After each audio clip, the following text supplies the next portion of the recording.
So let's start with that. Let me just go live here.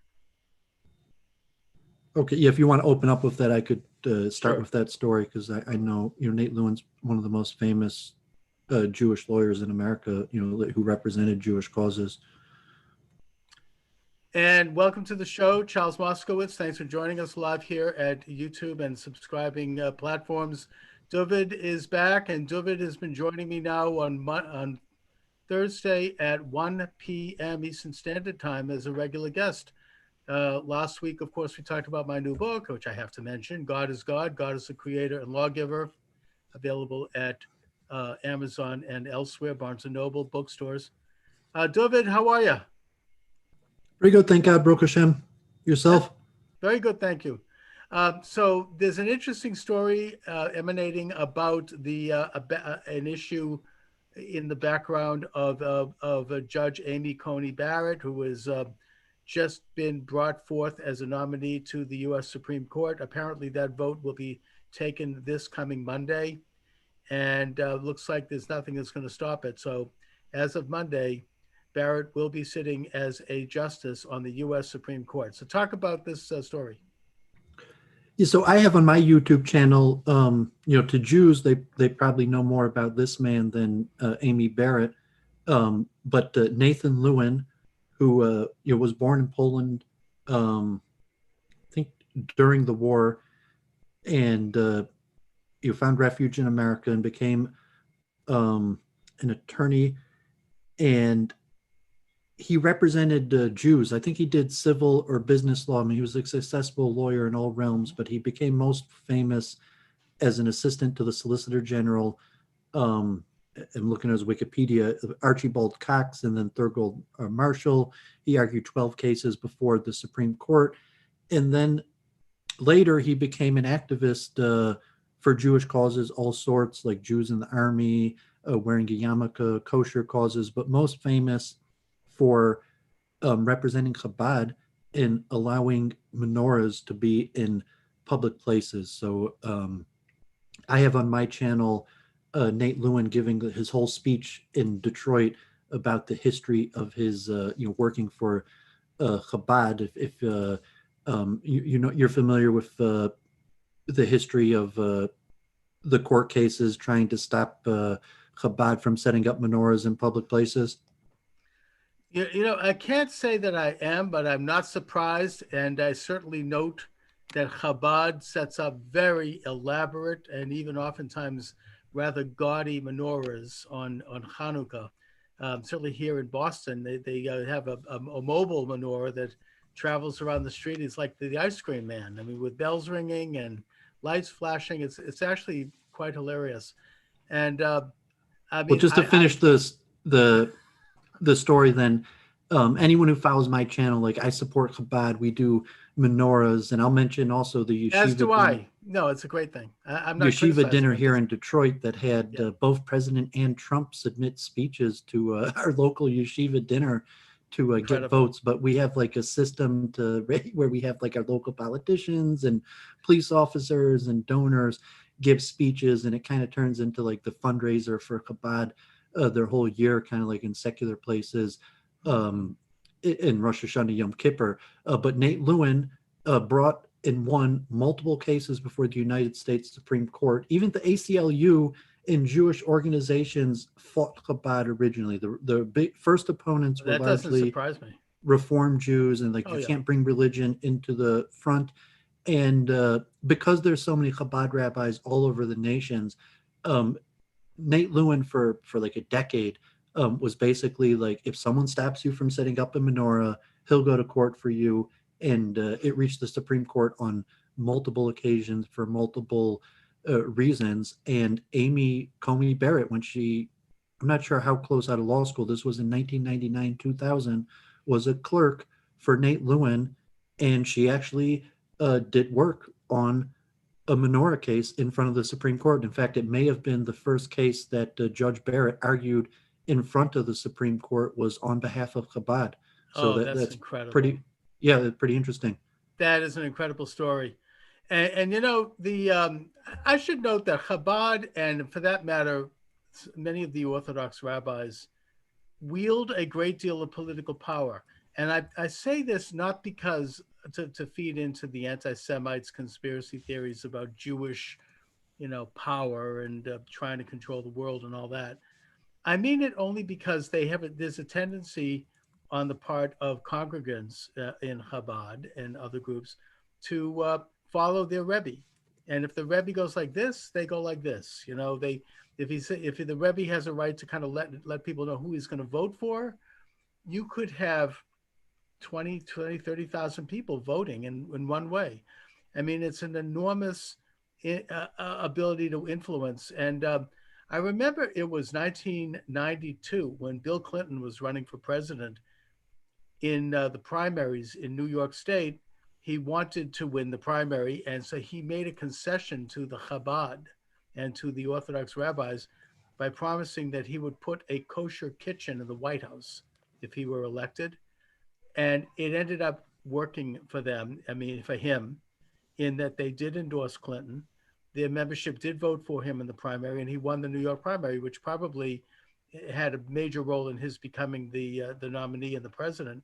He never fulfilled the promise, of course. He never did put a kosher kitchen in. But I only illustrate this to make the point that Chabad does wield a certain amount of electoral influence, and that it's a constituency. I mean, it's like any other interest group. I mean, so doesn't Planned Parenthood. I mean, when they endorse a candidate, they can pull out millions of votes.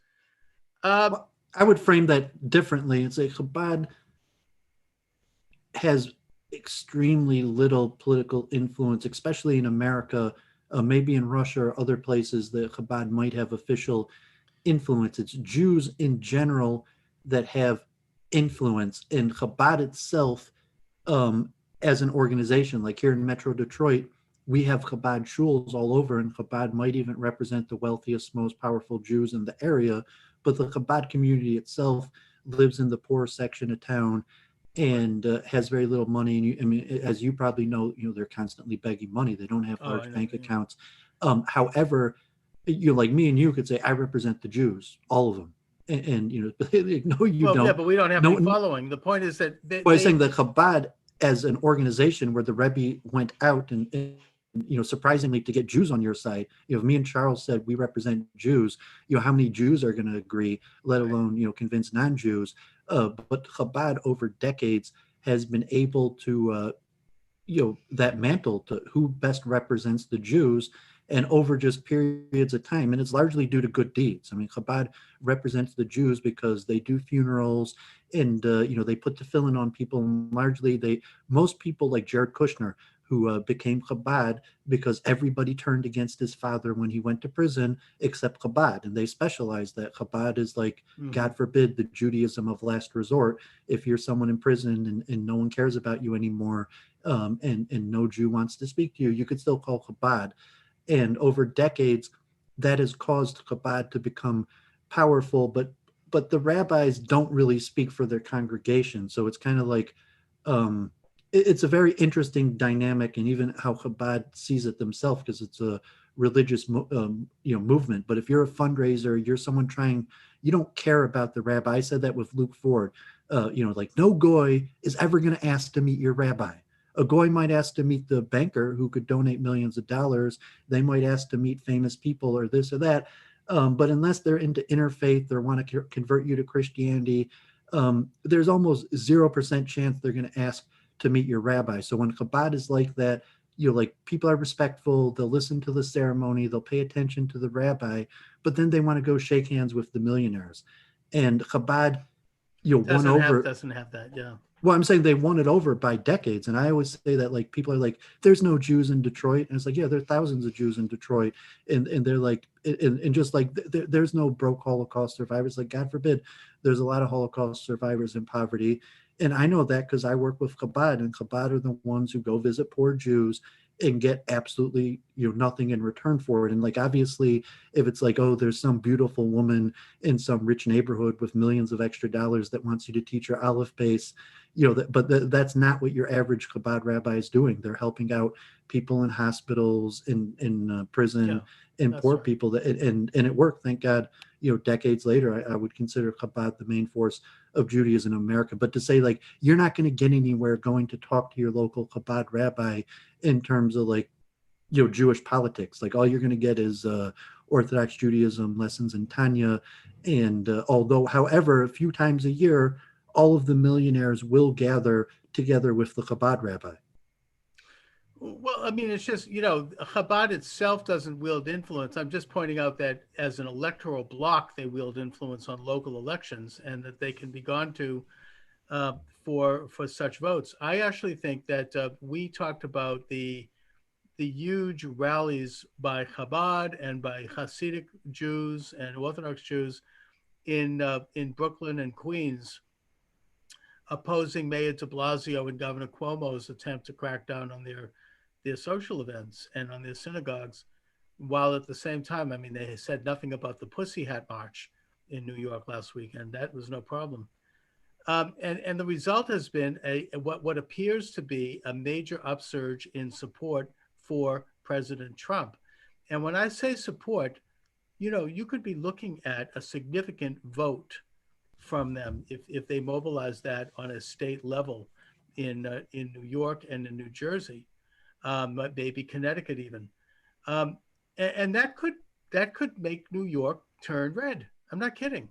No, I'm saying that there's zero, close to 0% chance, and it's saying that, if you're, I mean, a lot of times the rabbis even put out letters like, do not register as a Republican. Like the reason why we're having, God forbid, these anti-Semites, at least in their eyes, that's not my opinion. I kind of like AOC, but the reason why these people are winning Democratic primaries is because Jews are dumb and listen to people like Chuck and register as a Republican and toss out their vote for nothing. And if those stupid Jews hadn't voted Republican and had been registered as a Democrat, we wouldn't have AOC. We would have somebody else. I mean, there is the pushback right on that, and certainly in my area, we where our local Orthodox yeshiva dinner became political, where both Biden and Trump submitted political campaign ads to it, where our guy he's on the board of directors of the NAACP, and if you're an Orthodox Jew in Metro Detroit, there is zero incentive for you to be a Republican. One, that there's zero chance that any Republican will ever get elected in your local district, and there's going to be pushback for it. And in terms of the Gibbs, all of the problems in what we'll call, Brooklyn, Monroe, Muncie, were all caused by the black vote in Democrats. Like Hillary Clinton. I lived in Borough Park, and Hillary Clinton came there constantly. I used to go to New Square, saying like the governor, all of the people went to every single wedding in New Square. Like the whole setup was all set up by Democratic constituencies. So now if you have a Hasidic guy who's like, I'm voting for Trump, it almost makes you look bad. It's like, where's your loyalty? Those Democrats gave you everything. Those Democrats gave you free education. Those Democrats let you speak your own language, not learn Yiddish, and all of these things. And now you're going to go vote for Trump? I think the Trump voter is going to be a quiet voter. They're not going to do it publicly because you don't want to have that kind of divisive attack on you, even in your own family. And by the way, people like AOC, she has consistently refused to meet with Jewish leaders, even though they've actually asked for meetings. And she recently, along with the other squad members, voted against a congressional resolution that would have condemned anti-Semitism on college campuses. So, I know liberals. It's like half of her advisors are probably Jews. So I mean, the they're pushback, probably self-hating Jews, and then that's the problem. That's the problem. Why I said the Lubavitch came to represent Judaism, because when the Chabad rabbi says, "I represent Jews, all of them," and now Charles, when he says, "I represent Jews, all of them," and then you're going to paint with a broad brush, except the majority of Jews who I hate. I thought I represented Jews, the fact the majority of them I actually hate. Well, I mean, the only group that could be said does represent Jews, and that's not all of them. It's a small minority, but it's a very united minority, would be Chabad and other Orthodox groups with these big families, these big rebbes. Because they don't use the term self-hating Jews, and they say there's a logical spiritual reason Well, why Jews. why do you think, Dooovid? I mean, for example, there was recently a poll done by this group. The name escapes me, but they've been polling Jews going all the way back to, I think, Nixon. And they discovered that 74% of Jews in this country are supporting Biden. Now, why do you think that is? I mean, Donald Trump has been one of the most pro-Jewish presidents in American history, putting aside the fact that he has a Jewish daughter and son-in-law and grandchildren. He actually moved the U.S. Embassy to Jerusalem. He facilitated Israel's forming peace treaties with 3 Arab countries. He's, supported, he defeated ISIS. I mean, he's engaged in policies that have supported the state of Israel and that have supported Jews. So why is it that they would be, are these people crazy? I mean, what's No, going the answer is on? obvious. I mean, it's almost mind-boggling that you can't answer your own question. And I'm not one way or the other. I'm not anti-Trump. I'm largely non-political. But if you just look at any survey of what Jews care about, Jews don't care about those things on any measured survey. And what Jews do care about, Trump isn't good on. So, I mean, you could say, Jews should care about these things, and they don't because they're bad Jews. Well, but you could look at any survey and you could see Jews don't really care about those things. And there are other things that like immigration, like all the things you mentioned, probably less than 20% of Jews would even check on a survey that they care about, as where something like liberal immigration policy, 70-80% of Jews, even Orthodox Jews that vote for Trump, would say that they have pro-immigration tendencies. So you're going to say, moving the embassy to Jerusalem's a big deal, but the 70% of voters who say for Biden, we know what their issues are, and we know that Trump's horrible on them. I mean, you just had Sheriff Joe Arpaio on, and exactly. I mean, God forbid, I'm neutral, and I could see like he's probably a great man in many ways, even though I disagree with him on immigration. I don't know enough about it, but yeah, I mean, he's, God forbid, one of the most hated people among the Jewish community. And you could say, but it's not rational. Because, it is rational. I would argue, I'd push back on that, because the idea of how could you insult the majority of the American Jewish community? I mean, who are you to insult the majority of the American Jewish community? I am who I am. Well, I'm not saying you don't have a right. I'm a free speech advocate. No, but I'm saying that you're going to say, like, I looked into Judaism, and I definitively say that Judaism says the opposite of what the majority of Jews say. I'm not saying what Judaism says, but I do think that the majority of Jews are not acting in their own interests or in the interests of this country. It's not against immigration. It's against illegal immigration. People who are coming into the city. Alan Dershowitz, who 30 of his cousins illegally came to America. What about Alan Dershowitz? What do you mean illegally? How did they come Alan illegally? Dershowitz, who openly says that 30 of his cousins lied to get into America. What about it? Well, that's what I'm just saying. I'm no Alan Dershowitz. Alan Dershowitz, a famous liberal. I don't think when he talks about immigration, he talks about, God forbid, the Holocaust and the fact that we're talking his cousins had to lie to get into America. We're talking about refugees, in which case I think most Jews and most Americans support refugees who, particularly, like, for example. No, they don't. No, I mean, the fact is that most Americans did not support Jews coming into the U.S. Well, maybe even not Jews, to save their life. Well, that's right. But or refugees of any sort. I'm talking about more recently, the Vietnam boat people. 1 million Vietnamese came into this country and were welcomed with open arms. They should be. And that's we're not talking here about refugees, though. We're talking about illegal people who are coming here to as either criminals or for economic reasons, but they choose to do it illegally. The refugees came legally. The government gave them a grant to come here under refugee status. I don't think most people are against that. Now, World War II, of course, you had anti-Semites in the Roosevelt administration that kept Jews out of the United States, of course, and kept Jews out of other countries, I may add.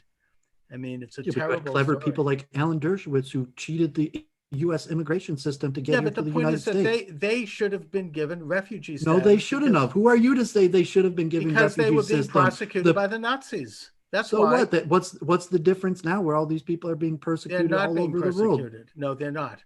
And there are other countries that could accept them. It's not the same thing. But I'm saying it's the exact same thing. No, it's not the same thing. It's like the St. Louis. The St. Louis could have went to the Dominican Republic, but they And didn't it want to didn't go. because Roosevelt's No, because the assistant. Jews didn't want to go there. They wanted to come to No. America. The Assistant Secretary of State at that time, Breckinridge Long, made a phone call to the Dominican Republic telling them not to admit them. In fact, the Evian conference, which took place in March of 1940 in France, just before the full-scale Nazi invasion, the head of that delegation, William Campbell, advocated that no nation should let in any Jews.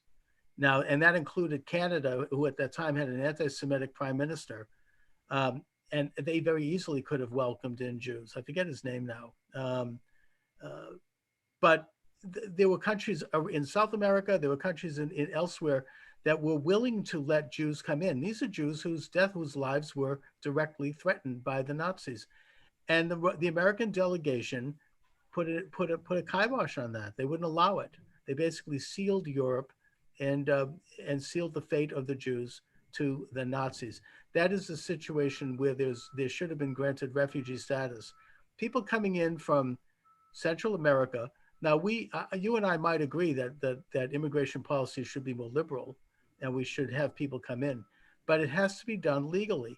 They could come in if they can make the case that they are refugees from a foreign regime that seeks to annihilate them. Then they can apply for refugee status, and if they prove that status, they should get it. But that's not what's happened. What's happened is just people are coming in caravans because they want to. They're met at the border by groups like the ACLU and the National Lawyers Guild, who teach them how to go on welfare. Now, I think that, like most people, I think I support a liberalization of legal immigration, but the illegal immigration is not good for this country. It's not good for our economy. It's not good for minorities. It's not good for people seeking jobs. It weakens the labor market. And I support the American position first, except in cases of refugees, in which case we should try to help them. Maybe not by necessarily letting them in, but at least finding safe havens for them. Well, you're saying that during World War II, if a Jew purposely lied, cheated their paperwork to get into America, and let's say, God forbid, they would have died and been tortured and murdered if they hadn't, that's okay, that they had the moral right to cheat and lie America in order to get in here to save their life, to save their own ass. That's right. Yes, I do. But you're saying in these other cases, you're like, these people can't cheat and lie to America to save their own ass. Yeah, but they're not saving their own asses. They're coming here to be to just take. They want look. I'm sympathetic. They want economic improvement. They want to take advantage of America's benefits. They want America's free education for their children. They possibly want welfare. They want all of those things. But they're not here to save their ass. They are there because they should, if they stayed home, they could change their miserable socialist countries and make them better instead of coming here. Again, I'm sympathetic to people who want to come here. I don't blame them. But every nation, every sovereign nation has a right to set its policies. And if it's not a matter of them being persecuted to the point where their lives are threatened, then we are not obligated to welcome everyone in this country. Never were. In the case of the Jews, they were being threatened with murder. And so I think they could make a case for refugee status. And there is a Jewish concept called pekuach nefesh, which means it's okay to lie if it means saving your life or the life of your loved ones. So I have no problem with that. Well, obviously that's the Jewish opinion. But if you're looking, Kant or Nietzsche's critique on Judaism, is you're just saying, that truth isn't truth. And you say, well, truth is truth, except when you lie to save your life. Well, and that is from that perspective. Let's push back. And I say a nation has the right to reject people, even if it's guaranteed they're going to be killed instantly. It does have a nation has the right to say, and a nation has a right to arrest you and send you back, even if they're sending you back to your death. And you're saying like, no, because I'm a Jew, I don't think that. I don't think a nation has the right to send you back to your death. They do. And you're basing that off your Judaism. No, I didn't say they didn't have a right to do it. They do have a right to do it, but they shouldn't do it. They should choose to help somebody whose life is threatened by a foreign power. But every nation retains the right to do whatever they want. Everyone has, just like you and I, Dooovid, have the right to decide who enters into our private home or our rented apartment.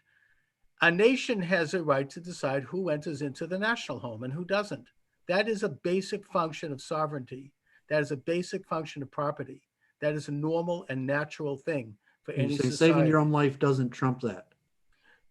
No, I'm saying that they should let someone in if they're going to be murdered, but they don't have to. No, if someone knocks on your door and the And says, mafia's I'm after about to, them and said, please give me refuge, and you're like, oh shit, like those guys, it's you your got some choice. pretty serious guys after you. It's No, your thank you. choice. I'm No, sorry. yeah, that Fuck. is your choice as the owner of that property. You might be putting your own family in danger by letting them in.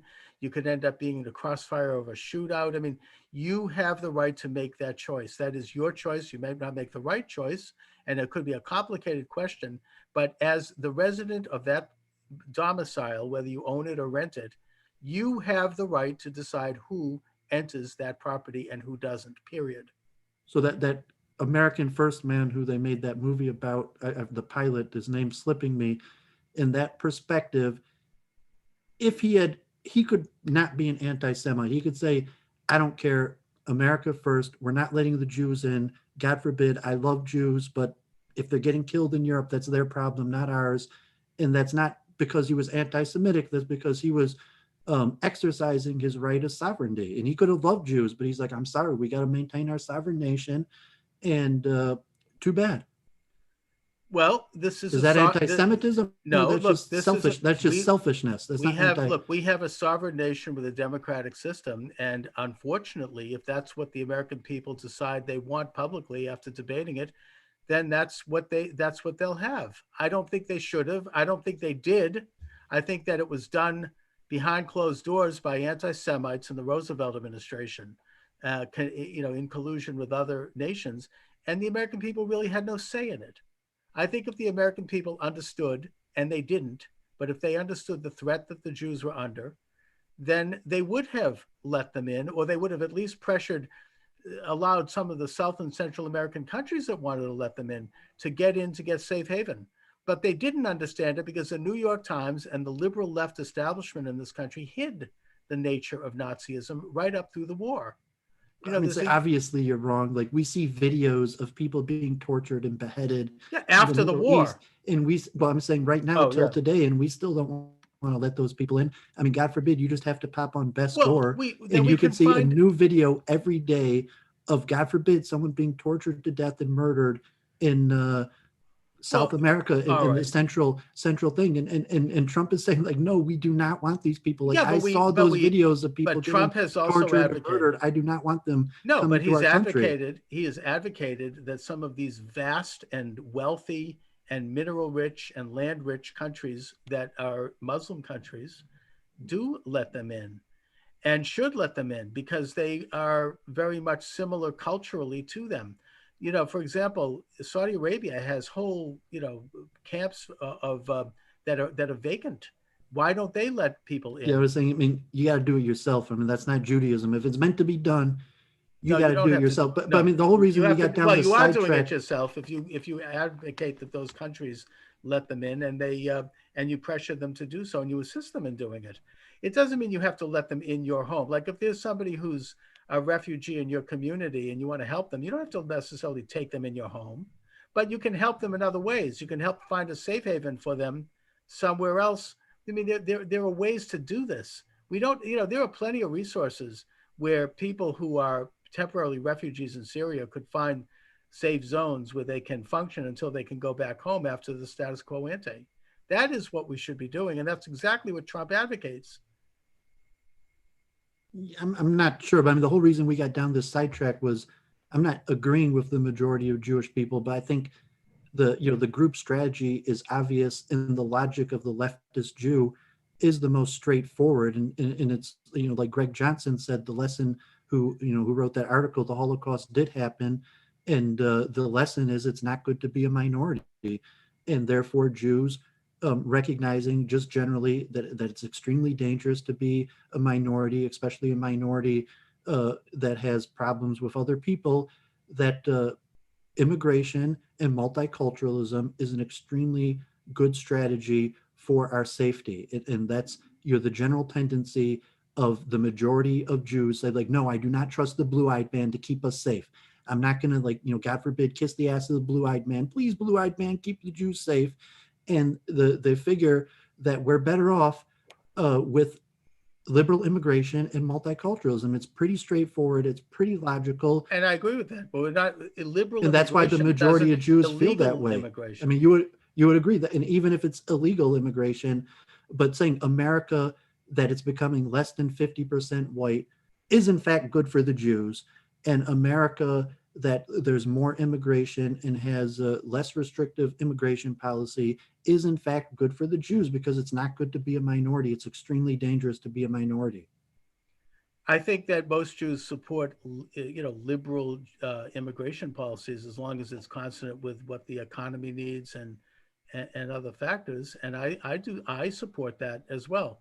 If somebody has enough, ability to come here, they have the merit to come here, they can contribute to America, then I think we should welcome them with open arms. And we should liberalize some of the policies that have made it difficult for people to come. I mean, when I ran for Congress, I was approached by someone who said that it had taken them over 10 years to become American citizens. They had been from Argentina, and that they were fairly wealthy people. I mean, but there was all these restrictions, and they resented the fact that the policy was so difficult for them to do this legally, while at the same time illegal aliens at that time were pouring across the border. So I do support a more liberal policy with regard to legal immigrants who are merit based and who can contribute to the country. The problem is illegal immigration. I mean, do you support open borders? I mean, don't you think that a nation, just like an individual, has a right to decide who comes in and who doesn't, and then to have a way to make sure that people are registered, that they don't have diseases, that they're not part of a subversive organization, like, for example, Hamas, that might seek to overthrow this country, and or a communist group? I'm Every more nation has a right to do that, to keep out people who are going to be enemies. We want to have people come in who are going to be properly screened, who are pro American, who are self sufficient, who are not going to be charges. I mean, that was another one of the problems with the Jewish immigration. And this is Assistant Undersecretary, what was his name? Breckinridge Long, a vicious anti Semite, is that the vast majority of Jews who wanted to come into this country from Germany and Europe were either self sufficient financially, or they had sponsors. They had people who were willing to agree legally to support them for a number of years and to give them a job. That's what And Dershowitz and cousins lied on. I'm saying Dershowitz cousins lied that they had sponsorship when they didn't. well, most Jews who wanted to come here did, and but the problem is they were still not allowed to come because Breckinridge Long raised the bar on that. He made that illegal also. The point is that if I don't know what the particulars with Dershowitz's relatives, but I know that my great grandmother used to sponsor people, Jews coming into this country regularly. She owned a small business in Boston, and she would go down and she'd sponsor them, and she would take responsibility for them.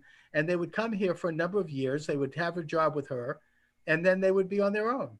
There are systems in place where it can be done legally and rationally in a way that benefits the whole society as well as them. It doesn't have to be done where you just have people come across the border that we don't know. Well, I largely agree with you. And the question, like they call the dog whistling, is the fine line between civic nationalism and ethnic nationalism. And me and you as Jewish Republicans are civic nationalists, and saying by definition, we're not Christian, we're not really white, so we can't be Republicans. We can't represent the majority. We're a minority, and that's the general politics of minority politics. And from me and you in the same business, so to say, is you're debating counter Semites. The one thing I learned in the last 2 years is that the main legitimate issue against the Jewish people is immigration. That it's like Luke Ford said, is there a single major Jewish organization, including Orthodox, that does not support more liberal immigration policies? And the answer is no. Every single Orthodox organization, and even Republican Jewish organization, is also generally supports liberal immigration policies, and it's just due to necessity. And then if you're looking at it, if someone says, I care about the demographic change in America, and it's factually the Jews. I mean, it's like Sheriff Arpaio was saying, George Soros. I don't know if he didn't mention if they were Jewish, but NFL, the team owners, gave money to his Democratic opponent because we care about immigration. And Joe Arpaio, whether it's accurate or not, maybe I'll read his book. I don't, I just know he's, painted as the boogeyman to a lot of, media. Is Jews are giving money to get him defeated because immigration is probably the single biggest issue. If you polled Jews and said, what do Jews care most about? And you mentioned the things like Trump and that, factually, it's immigration that we care the most about. And then if you're an anti-immigration activist and you're saying, why is it so hard to limit immigration? And you say, because there's powerful Jews on the opposite side of me who really feel the other way. And so I don't know. Well, it's a major. I mean, just to make to our debating, yeah. Those were the legitimate complaints I found from counter Semites. Like certain things like the vows and other things. I thought I was reasonably good at defending, but honestly, I understood that conception that Jews by nature have to be pro-immigration, and if you're an anti-immigration activist, it's very easy to count the Jews as your enemies. I think Jews have a major blind spot in this area. Sheriff Arpaio was sheriff of Maricopa County, which is a border county to Mexico, and he saw terrible thugs and criminals and drug gangs and cartels coming across the border and committing atrocities against both Mexicans and Americans. And as a sheriff in that county, under the Constitution, the sheriff is the highest elected law enforcement officer in the land. Most Americans don't realize that. And I think that Jews have a major blind spot on this issue.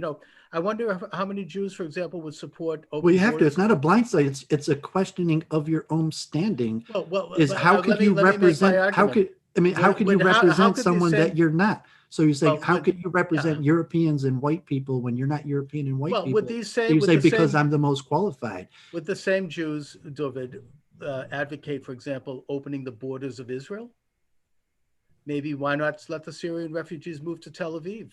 And that's why most, fortunately, Jews are hypocritical. That's why, the liberal Jews. Well, that's my point. They need to take a look. Jews have a major blind spot in this area. It's one thing they don't. Let me tell you what happened here in Detroit. It's one thing to be an ethno-nationalist when it comes to Israel, but when I'm saying Jews are not hypocritical. Let me tell you what happened in Detroit, where somehow our regular yeshiva, it's a fundraiser, so we have politicians speak, and I'm not involved in it. But somehow it got big, and Trump and Biden wanted to submit statements, and even Netanyahu was supposed to give because it went virtual, and it was a big dinner, so it was going to be like a national event, and Netanyahu was supposed to speak, and the Arabs and liberal Jews pressured Netanyahu to drop out. That the Democratic, Governor Whitmer and the mayor of Detroit said that they can't give a positive message and tell the Jews, how much we love our local yeshiva and our community if we have Netanyahu speak there. And it was Jewish organizations that teamed up to say Netanyahu is a war criminal. We do not want him addressing our local Jewish community. Bizarre. And that's the majority opinion of Jews in Metro Detroit. There might be an Orthodox school. And they are completely off the wall. This is a major moral. Yeah, but I'm not sure you're right. Compromise. I'm saying I'm not going to let you paint a broad stroke. I do of the majority of the Jewish people. I do point that. Yes, I do. I don't know if it's a majority. I think that it is the establishment Jewish community. It's the Federation Jewish community that has been completely. They're no longer. Religiously speaking, they're pretty much not Jewish. They're socialists. And they don't have any remnant of an understanding of the Jewish mission in the world. I'm sorry. I am critical in that regard. I'm critical of the entire Jewish establishment. The fact that they would be against Trump and Netanyahu, it's ridiculous. And it's wrong. Yeah, I would definitely I'm more an analyst. I'm not political. And they're getting in bed with anti-Semitic left-wing groups and people like Ilan Omar and Tlaib and others who want to see Israel destroyed and who hate Jews. Yeah, I honestly don't buy it. I'm saying, I know Tlaib, and what about her? She's friendly to me. She has Jewish staff. I was saying, Trump would not be friendly to me. What's their stand on Israel? I'm Republican, but it's saying I'm not a blue-eyed man. I'm not a Christian. I have Republican leanings. I do not belong to any club that's majority And why can't Jews be Republican? The whitest place I go to is Orthodox synagogues, It is saying like I could be a Republican, but I'm not like the majority of Republicans because I'm not a blue-eyed man and I'm not Christian. I don't think that describes Republicans either. I think But Republicans are attracting. demographically, it does. I'm No, saying if I you think want to say what do Republicans believe, Republicans are attracting increasing numbers of ethnics and blacks and Hispanics and Asians. It is the natural constituency, indeed, of Republicanism would be minorities. I think that's changing. I well, think that my it's. version of republicanism, I look here and I see Muslims, have very strong family values. Hindus especially, like even though Hindus have, so to say, exotic belief systems for the West in terms of abortions, divorces, like in terms of family values, Hindus pull the best of any group in America, and Muslims, and valuing education and all these things more so than even the Jews. You're saying like the Muslims, the Hindus, I think Hindus tend to break Republican, don't they? no, because they're a minority. I was saying that they're a target Republican group because they have extreme family values, Yeah, and that's right. And I but think they they're a tend to. minority and they have dark skin and they're scared. And you're saying, would you rather take your chances with a coalition of minorities, I don't think they or would should you be rather scared. take your coalition that so to say the blue-eyed man's going to keep his promise? I think that Hindus are increasingly breaking Republican. I think that Hispanics are moving in the Republican direction. But it's, when you Blacks mean are moving in the Republican, you mean Republican. an ideal. But the Yeah, Republican the Party is a ideal of it. combination of an ideal and white people. So when you say as a It has nothing Jew, to do with white people. you It's an want to go ideal that is for Republican, you're all saying, Americans. why don't you take your chances with the blue-eyed man and saying like, I'm a Jew, I'm What are you talking multicultural. about, blue-eyed man? It is the ideals of conservatism are for all Americans. I think President Trump has made that clear. Yeah, but the Republican Party is It's no represent. more no, it's no more white than the Democrat Party. I mean, one of the whitest. Barack Obama's administration was a lot whiter than Trump's. Well, no, I mean, I don't see what you're saying. No, You're saying like I'm saying the that there's not the demographics are white very clear. the Like Democratic over Party has. 90% of blacks are Democrat. Like like two No, it's thirds of not quite. Hispanics. It's not quite that many, and it's Whites, lessening. even though whites are only like 60% Republicans, like Republicans are like And they 80%. shouldn't be. They should wake up and But I was saying realize their own Republicans are like self-interest. 80% white. It's like of the But that's lessening. I mean, look, the that's not Republican. lessening. It's Yes, it is lessening, but I and mean we're it's going to only see in lessening two because weeks of how much it's immigration and lessened. No, it's lessened among the Black community, the Hispanic community, the Asian community. We're going to find out in 2 weeks when the election happens how much it's lessening. I predict it's been lessening a lot, and I think that the Republican Party has done a lousy job of reaching out to minorities, but nevertheless, the philosophy of the Republican Party and of conservatism is natural to minorities. And I think more and more people who are minority ethnically are waking up to that. I hope they are, and I believe they are, but we'll see. yeah, but I'm saying you're just ignoring. You're not even accepting that. Like I have a reasonable point, and it's saying that the Republican means majority representation, and the majority is white. And you're saying like, no, no, no, white people don't look at it that way. They just look at it as a set of values. It's like the elephant in the room is that the Republicans represent the majority, and the majorities are in fact white. I mean, you're not First even of all, addressing that. I don't see why you say they represent the majority. I mean, You're not even addressing the point. Did Trump get the majority popular vote last time around? I mean, it didn't. He doesn't represent the majority. He won because of the Electoral College. I don't know if they're not the majority party. I mean, I think it's about the countries. I mean, it's saying the left in all countries represents. I mean, as far as I know, maybe China is like some sort of like horseshoe exception, but the left represents the coalition of minorities, and the right represents the ethnic majority, and that's in every single country. If it's India and Modi, or Turkey and Erdogan, or Iran, or Trump in America, the right represents the ethnic majority, and in America, that's white people. I think that's interesting, and I think it's probably true. It's something I need to think. So it's saying if you're a Jew, you're not part of the ethnic majority. No, you can have a few values that the people on the right share. I think but the fact is, we're not the majority; we're a minority. Yeah, but the and answer therefore to that we is belong to on the develop. left. No, it's to develop a Republican and a conservative movement within the minority communities, and that's exactly what's. That's different. So you're. I mean, I suppose you're right technically that right now I guess what passes as white is is probably more conservative and more Republican. That to I me don't even mean is the value, saying even if what was on the right was more liberal, that there's also the dynamic of minority majority communities, and the right in every country, even if it's Africa, represents the majority ethnic group, and the left represents the coalition of minorities. That's well. part First of of the all, I that's mean, part of the political equation. in sub-Saharan Africa, the majority is black. Yeah, so those parties in those countries are right wing governments.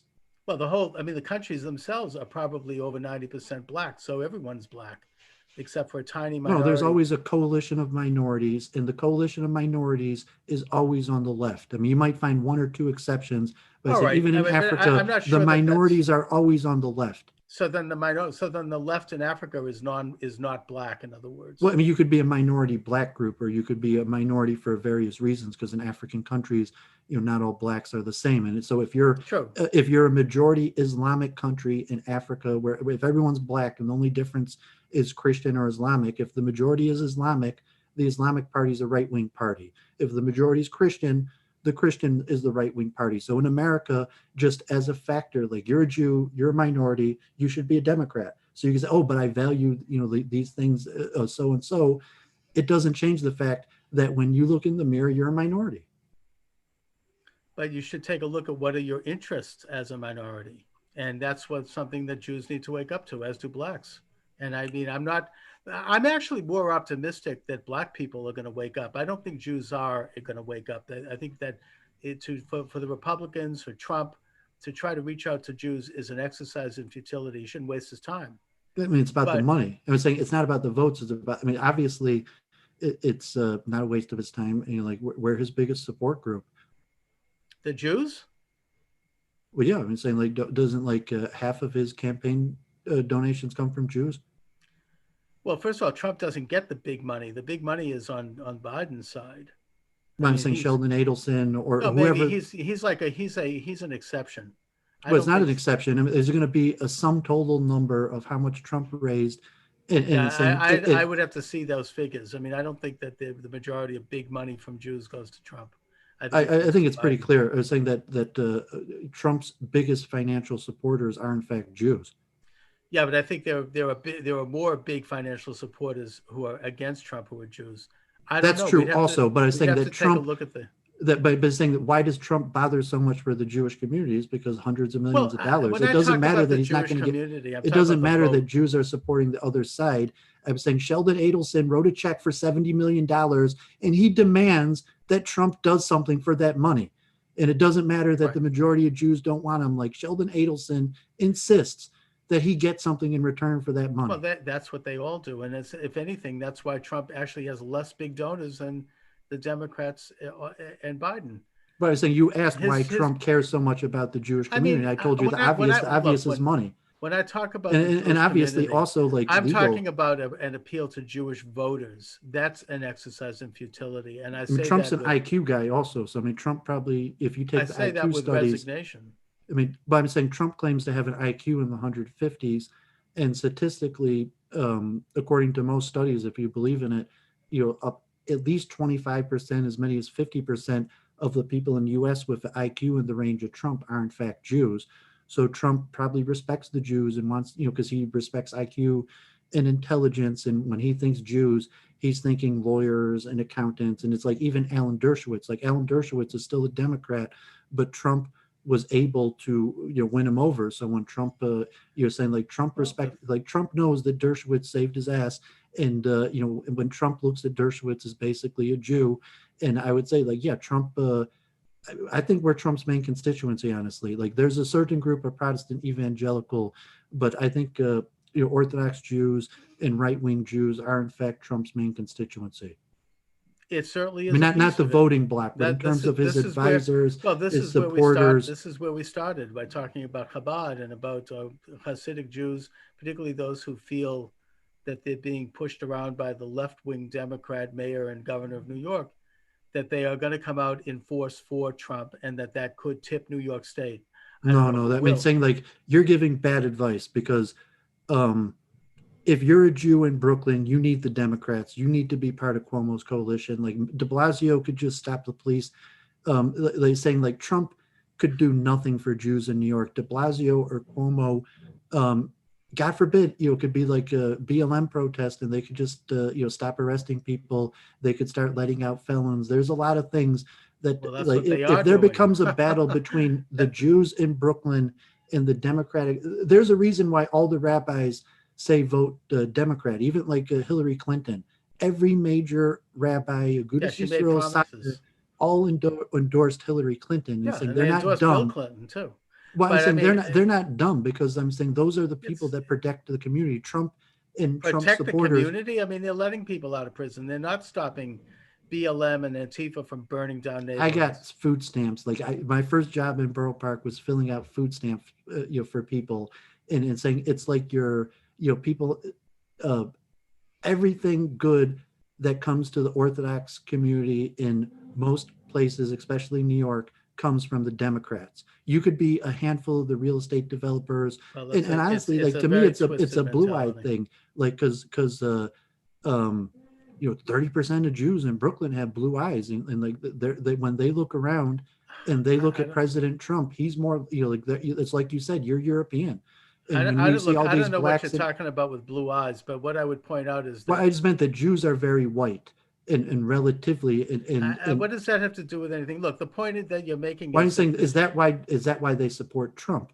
They're no, they looking. don't care. People, look. I don't think Americans really give two craps about people's race, anyways. I think this whole thing is overblown and it's concocted by the left, which is involved with identity politics, and which actually has a lot more in common with white Did Arpaio supremacists. have a part? He got pardoned by President Trump. Yes, he did. So I mean, What does do that you have to do know with race? what? Do you know Milton Balcony, Rabbi Yeshua Balcony? No. So let me tell you about a famous Jew who came from Detroit and decided to become Orthodox, and he went to Torah, and um, he basically he's probably he's Reb Ashkin's brother-in-law. He became a Baal Tshuva educated man. He married Aaron of Ashkin's daughter, and headed up a girls' school, and became very prominent in getting people released from prison, and Republican campaign donations. On Wikipedia, it calls him the Brooklyn Bundler. He was most famous for raising money for Bob Dole. He was very close with Giuliani and Trump for a while. When Giuliani was governor, Rabbi Balcony was the most common rabbi who gave the invocations. And he says every time he did, he sat next to Donald Trump. And then eventually he went to prison. First, his brother-in-law, Aaron Ravashkin, went to prison. And then Rabbi Balcony himself went to prison for supposedly extortion, trying to extort a hedge fund billionaire into donating money to a yeshiva. Mm-hmm. But he was actually banned from going into like the Department of Corrections in Washington because he got so many people out of prison. And his most famous case was Leona Helmsley, like the Yeah, I eccentric remember that. Sure. billionaire who he went to prison. But he was a Republican activist and fundraiser, and he used Orthodox Jews who had Republican leanings, even though he was in the middle of Democratic Brooklyn. But he didn't have any institutional power, even in Chabad, because all of the institutional Jewish actors were Democrats. Because you can't be a Democrat, you can't be an institutional Jew in New York without being a Democrat, because we rely too much on the government. And so you're just saying, oh, all those people on food stamps, just get a job. All those people in Section 8, all the Yes. money that we're getting for our schools, like, just, get a job, become a Republican. Yes, I And am. you're saying there's a reason why every major Jewish activist and even Orthodox Yeah, they're rabbi. hooked on welfare. Well, I'm Look, I saying mean because that's the because you're major going to shut Democratic down constituency. our institutes. You're Not saying shut it you're down, but giving look, bad advice, telling look, people to Dovid, support Trump. this is the I'm major not saying bad constituency. advice in general, but if you're telling an This is the Orthodox major. Jew in Brooklyn, Yes, I am. This I is mean, the don't major don't bite the hand that constituency. feeds you. No, it shouldn't be feeding anybody. This is the major constituency of the Democrats. It has nothing to do with race or ethnicity. It is a combination of the top 1% wealthiest people in this country who are on the left and their clients who are people who are dependent on welfare. That is the Democratic Party in a nutshell. And it is damaging on both sides. Yes, I'm saying let's have economic programs that help create jobs and help create industry and help create economy so that people can become self-sufficient. Yes, I am saying that. I know it's difficult when you've had welfare all those years, and I'm not blaming people for taking welfare. You know, the government bangs on your door and offers you money, you take it. But it is morally corrupting, and I think you're showing that this has become a corrupting element. Well, It's a just explaining transition. why even Orthodox Jews, there's no Orthodox rabbi telling their constituents to vote for Trump. They're all telling them to vote for the Democrats because Probably are, because they're all on welfare. But the point is that I think they're still going to vote for Trump because of the crackdown on synagogues. But we'll see. Anyway, Dooovid, I'm kind of reaching toward the end of the program. Interesting talk, as always. I've enjoyed it. I think I'd like to do it every Thursday at 1:00 so we can build up a little bit of a program here. I'm trying to develop some regular programming. And I reached out to Luke Ford said he would have you on. yeah, So I I'm not just sent him a sure. note. I just sent him a thank you very much. I just sent him Did an you email. contact him yourself? Yeah, I mean, I did. I just sent him an email. I mentioned that you had recommended it. and I also reached out very to interesting guy, by the way. I'd like to have him on my show. yeah, I mean he's an author and he's written books and he's conservative leanings and a convert and he's finished all the shots. He's been learning Talmud for well over a decade. Yep. And Halsey, he didn't get back to me just this morning. I actually sent a Twitter to Jean-Francois Garepi, Adam Green, and Halsey. Those are the Let's have those guys on the show. I don't know if they'll do it. I don't know if they'll do it. I mean, I assume Halsey, he's kind of a right-wing Jew Trump supporter. He'll almost definitely have you on. Jean-Francois Garepi may have you on. I'm not sure, but I did reach out to him. Well, let's have them on this show. Let's put him on as the third person. It would be interesting. Anyway, you should. I'm not the one to reach out, but you should probably try to get on Cato Gottfried, and because he's pretty popular in the alt-right. I mean, he was Richard Spencer's guru, I guess, going back. Well, I'd like to. I mean, I don't have his contact. I'm selling a book right now, and as an author, I want to go on any show. I mean, any author. I'm not the one to hook you up like Luke Ford. I'm an analyst. I'm a Jew who loves studying Torah. He was saying Luke Ford's a radio personality. He's a good guy, yeah. Halsey's an investigative journalist. All right, listen, Dooovid, I got to run, but thanks again. Great talk. Talk to you soon. Shalom. Dooovid, thank you. All right. Bye-bye.